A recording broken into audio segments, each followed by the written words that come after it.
Welcome back to day 19 of the Gospel of Matthew overview. And today we're getting right in at Matthew chapter 18, beginning where Jesus asks his disciples a question. Who is the greatest in the kingdom of heaven? Jesus answered his own question like this. He called a little child to him and placed the child among them, and he said, "Truly I tell you, unless you change and become like little children, you'll never enter the kingdom of heaven. Therefore, whoever takes the lowly position of this child is the greatest in the kingdom of heaven. And whoever welcomes one such child in my name welcomes me." Matthew chapter 18, verses 2 through 5. What is a child like? Well, the answer is humble, sincere, and trusting in their parents, teachers, and loved ones. Being humble in our faith, not worrying about status, and trusting in his plan are the best characteristics that we can have.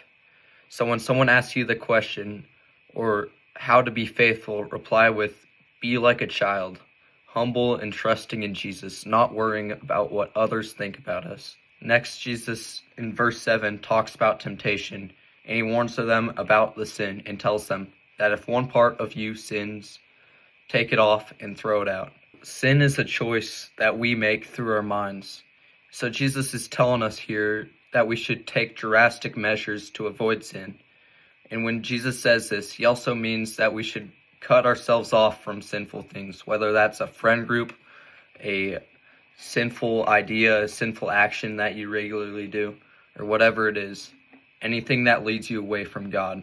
If you were to take one thing from today's message, it would be to have faith like a child, humble, sincere, and honest. And also that we should take drastic measures to avoid sin, cutting off that friend group, cutting off that sinly habit, or anything that leads you away from God. And I hope you all enjoyed this video. God bless you all.